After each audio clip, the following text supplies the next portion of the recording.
bonjour et bienvenue à Pasteur, j'ai une question.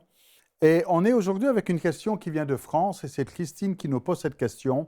Un chrétien peut-il manger de la viande halal? Alors, c'est une question que l'on entend assez souvent.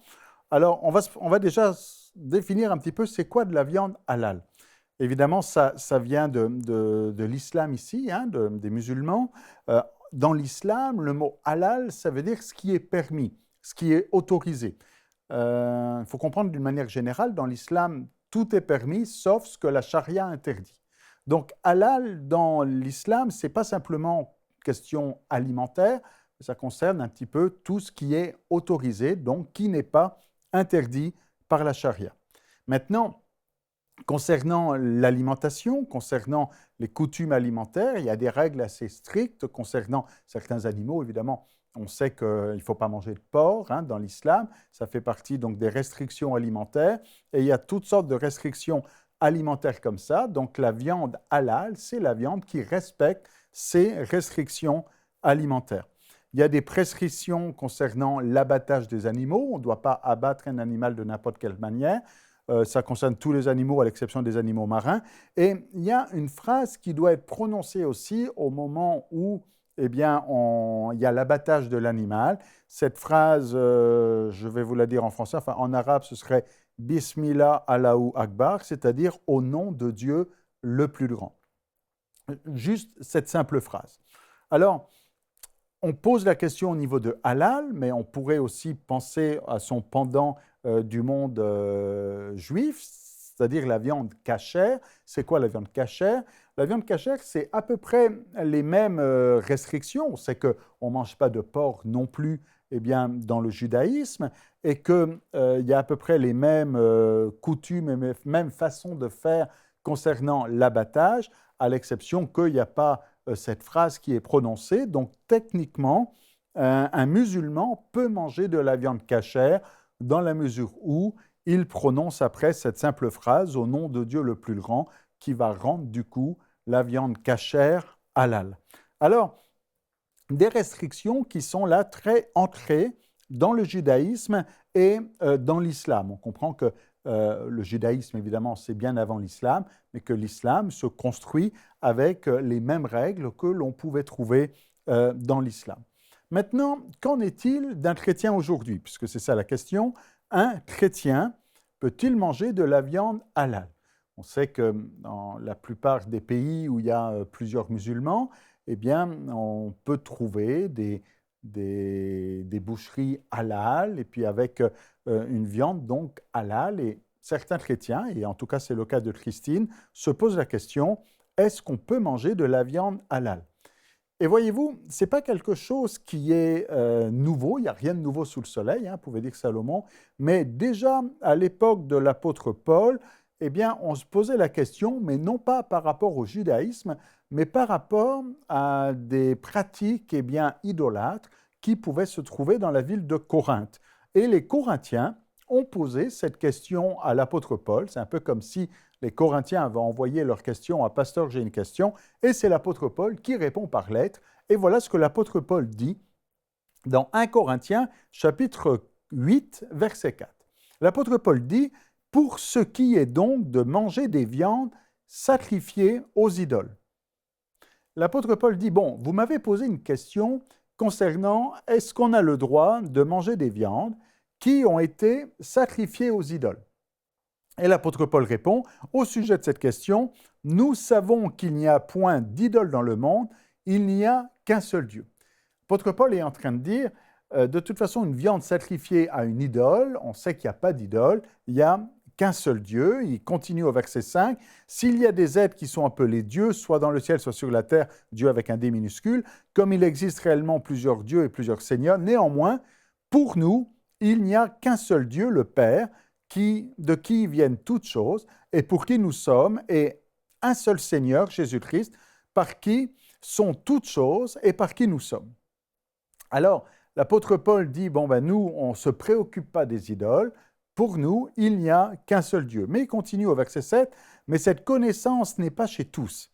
Il dit, nous on le sait, mais tout le monde ne le sait pas. C'est un petit peu comme si l'apôtre Paul est en train de dire, il y a ceux qui ne sont pas gênés par la question, parce qu'ils ont une conviction, ils ont une connaissance qui est là, et du coup, ils ne sont pas perturbés par l'origine de la viande, alors que d'autres, eh bien, n'ont pas cette connaissance. Quelques-uns, d'après la manière dont ils envisagent encore l'idole, mangent de ces viandes comme étant sacrifiées aux idoles, et leur conscience, qui est faible, en est souillée. L'apôtre Paul est en train de dire ici, tout dépend de ta conscience, de comment tu vois les choses. Si, quand tu manges une viande sacrifiée aux idoles, dans une conscience qui est faible, je reprends juste ici son vocabulaire, tu dis, mais là, il y a quelque chose qui ne fonctionne pas, je suis en train de manger une viande qui a été sacrifiée à une idole, ça risque d'amener quelque chose de mauvais sur moi. L'apôtre Paul dit, là, il y a quelque chose eh bien, qui va venir te souiller parce que tu es dans un état où ta conscience te reprend, parce que tu as mangé une viande sacrifiée à une idole. Mais si dans ta conscience, c'est bien qui ne serait pas faible, mais qui serait forte, hein, j'utilise juste ici les mots que l'apôtre Paul emploie, si tu dis, mais de toute façon, il n'y a pas d'idole, il n'y a pas de Dieu autre que l'Éternel, notre Dieu, et que donc la viande, en quelque sorte, eh bien, ne me souille pas, eh bien, dans ce cas-là, il n'y a plus cette action qui a lieu sur toi. Alors, je reviens à la question concernant la viande halal, ça pourrait faire le même genre de raisonnement. Parce que ce n'est certainement pas le rituel qui pose un problème, que l'animal soit tué de telle ou telle manière, à la rigueur. Bon, hormis le fait qu'il y ait du sang, c'est une autre affaire. Mais la question qui pourrait poser problème concernant la viande halal, c'est cette prière qui est faite au moment où l'animal est abattu, où il est dit au nom de Dieu qui est grand. Et ce Allah Akbar qui est là, on va dire que quelqu'un pourrait considérer que c'est un Dieu idolâtre, qu'on n'est pas avec le seul vrai Dieu, et donc qui amène un problème de conscience en disant, mais est-ce que je peux manger une viande qui a été consacrée à un Dieu, au Dieu de l'islam? Et si la conscience ici qui est faible, eh bien, quelque part amène un motif de conscience, l'apôtre Paul dit, et c'est marqué clairement donc au verset 7, qu'il en est souillé par sa conscience qui est faible. Mais notez bien que l'apôtre Paul dit juste après au verset 8, « Ce n'est pas un aliment qui nous rapproche de Dieu, si nous en mangeons, nous n'avons rien de plus. » L'apôtre Paul est en train de dire, que tu manges pas, ça ne change rien. Que tu manges, et on pourrait le contextualiser par rapport à notre question aujourd'hui, si tu manges de la viande halal, ça ne change rien. Ce n'est pas un aliment qui nous rapproche de Dieu ou qui nous en éloigne. Si nous en mangeons, nous n'avons rien de plus. Et quelque part, on pourrait donc répondre assez facilement à cette question en disant que si un chrétien mange de la viande halal, il n'y a rien là.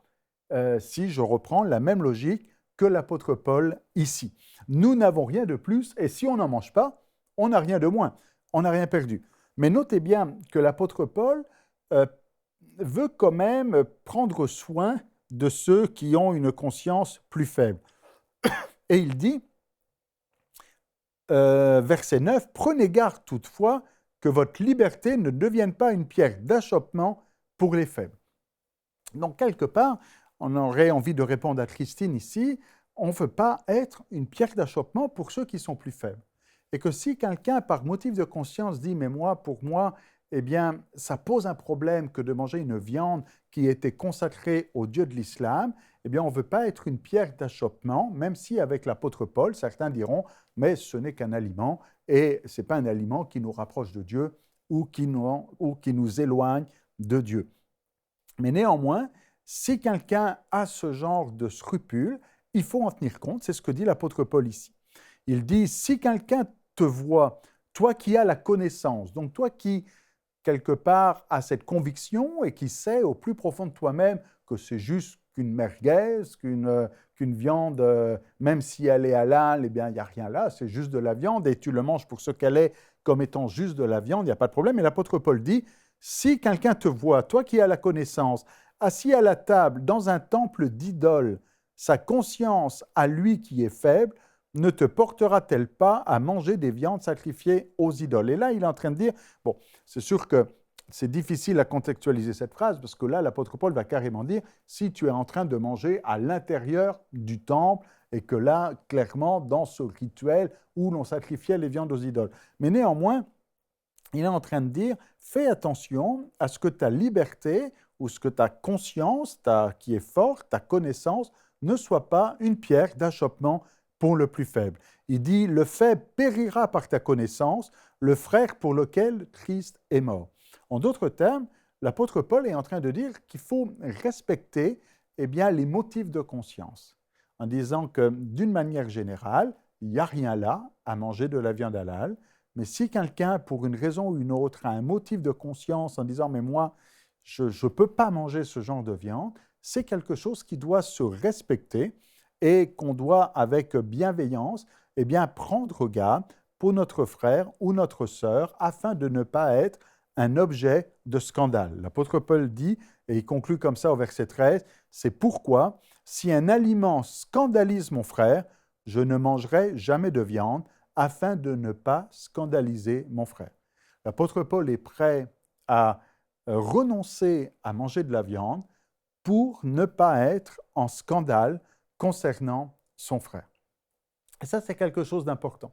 Donc, il y a le principe, il y a la réponse, on va dire, générale à la question, et il y a le quotidien, comment est-ce qu'on vit ça aujourd'hui?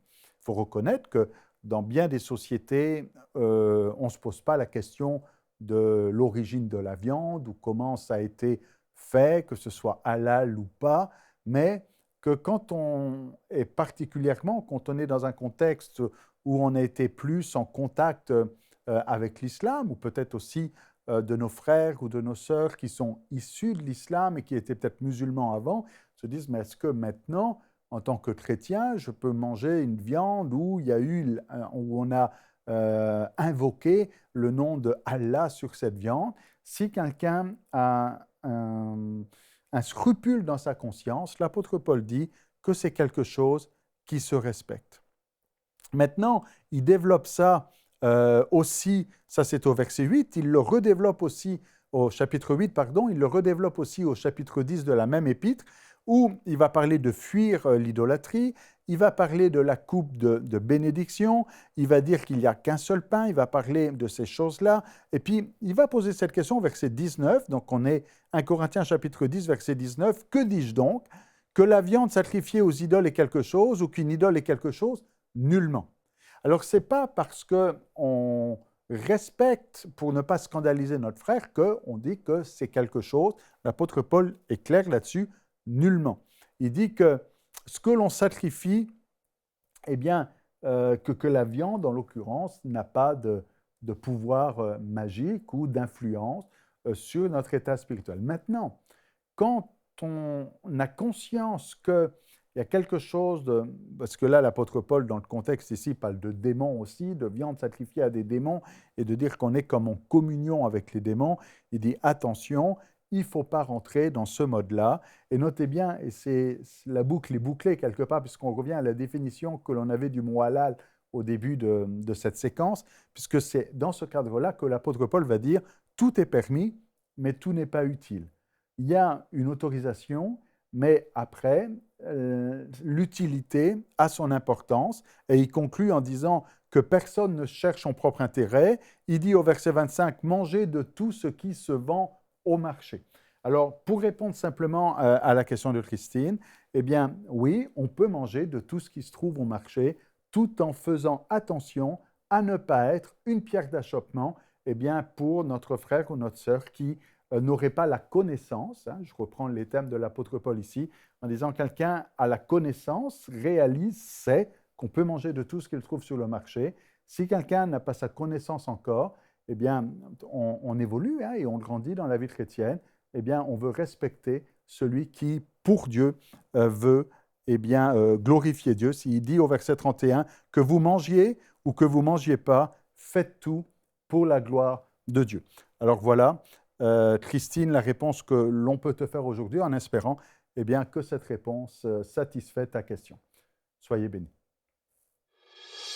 Nous espérons que cette émission vous a béni.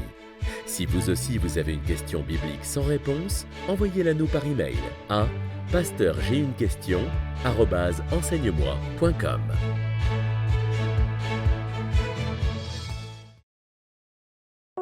Cette émission est rendue possible grâce au précieux soutien des partenaires d'Enseigne-moi Canal International. Retrouvez tous nos programmes sur enseigne-moi.com.